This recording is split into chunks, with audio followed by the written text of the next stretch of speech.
શ્રીમદ ભગવદ્ ગીતા અધ્યાય 4 જ્ઞાન કર્મ સંન્યાસ યોગ.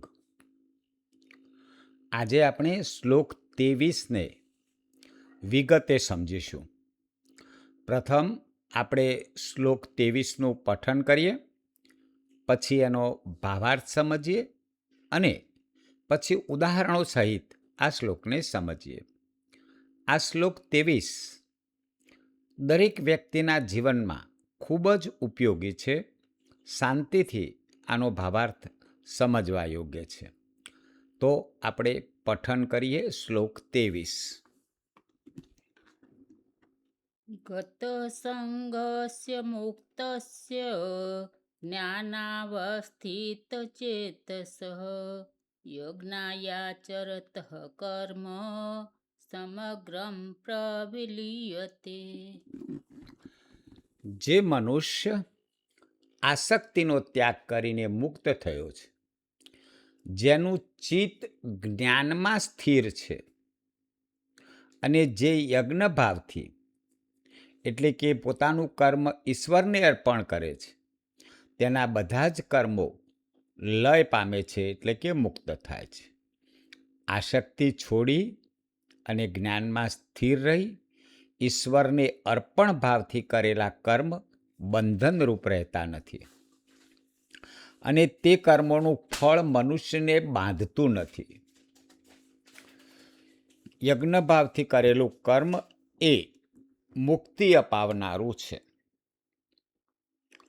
એનો સરળ અર્થ સમજીએ તો જે મનુષ્ય આસક્તિ છોડીને કર્મ કરે છે, જેનું મન જ્ઞાનમાં સ્થિર છે અને જે દરેક કર્મને ઈશ્વરને અર્પણ સમજીને કરે છે, તેના બધા જ કર્મોના બંધન નષ્ટ થઈ જાય છે.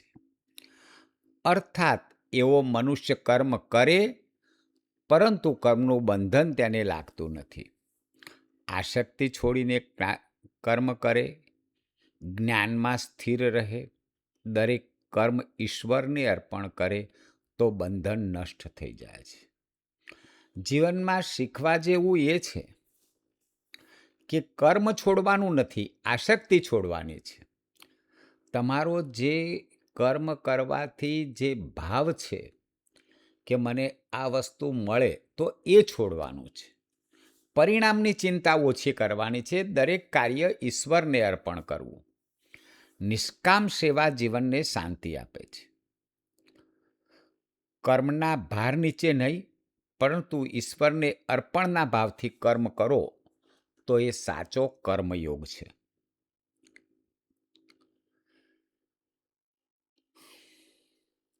ભગવાન શ્રી કૃષ્ણ અહીં કહે છે, કર્મ કરવું ખોટું નથી, પરંતુ મારું અને મને શું મળશે એવો ભાવ એ બંધનનું કારણ બને છે.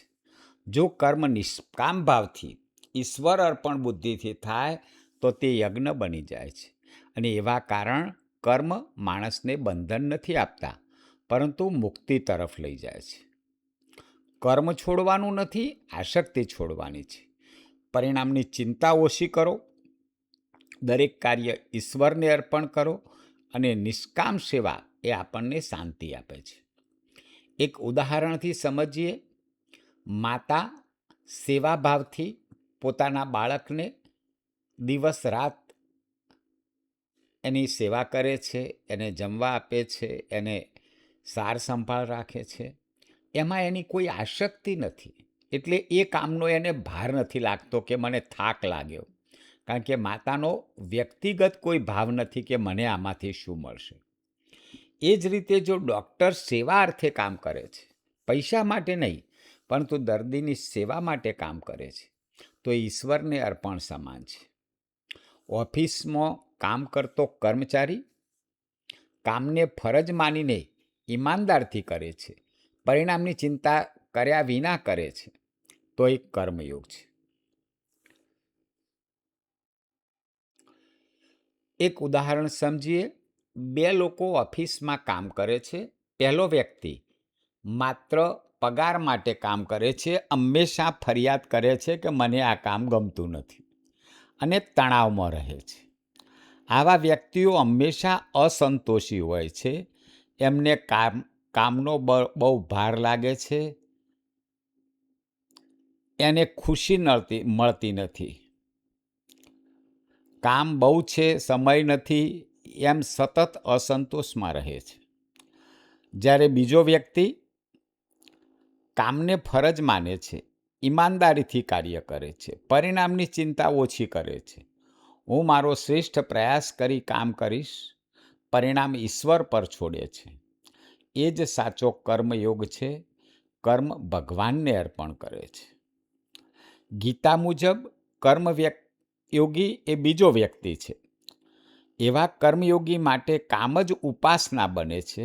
તેને માનસિક શાંતિ, સંતોષ અને સફળતા મળે છે. હું મારા ઈશ્વરને અર્પણ કરું છું. આ જ મારો કર્મયોગ છે. જે મનુષ્ય આસક્તિ છોડે છે, જ્ઞાનમાં સ્થિર રહે છે અને દરેક કર્મ ઈશ્વરને અર્પણ માને છે, તેના કર્મ તેને બાંધતા નથી અને એવું જીવન જ સાચો કર્મયોગ છે. આ શ્લોક આપણને શીખવે છે કે કર્મ છોડવાનું નથી, ધર્મ પ્રમાણે પોતાના કર્તવ્યનું પાલન કરવાનું છે. મારું કર્તવ્ય એ મારો ધર્મ છે. આસક્તિ છોડવાની છે. કર્મના પરિણામ અને ફળની આસક્તિ છોડી દેવી, બધું ઈશ્વર પર છોડી દેવું. કોઈ પણ કાર્ય કરીએ, પરિણામ તો મળવાનું જ છે. પછી એમાં આસક્તિ રાખવાથી બંધન પ્રાપ્ત થાય છે. પરિણામની ચિંતા ઓછી કરવી. મહેનત આપણા હાથમાં છે, પરિણામ ઈશ્વરના હાથમાં છે. હું પ્રયત્ન કરું છું, પરિણામ ઈશ્વર આપશે. દરેક કાર્ય ઈશ્વરને અર્પણ માનવું. મનમાં ભાવ રાખવો, હે ભગવાન, આ કાર્ય હું તમને સમર્પિત કરું છું. હે ભગવાન, આ કાર્ય હું તમારા થકી કરી રહ્યો છું. હું નથી કરતો, પણ આપ મને કાર્ય કરાવી રહ્યા છો. આવો નિષ્કામ ભાવ શાંતિ આપે છે. જ્યારે આપણે સ્વાર્થ વિના સેવા કરીએ છીએ, ત્યારે મનમાં આનંદ અને શાંતિ રહે છે. સેવા એ જ સાચો ધર્મ છે.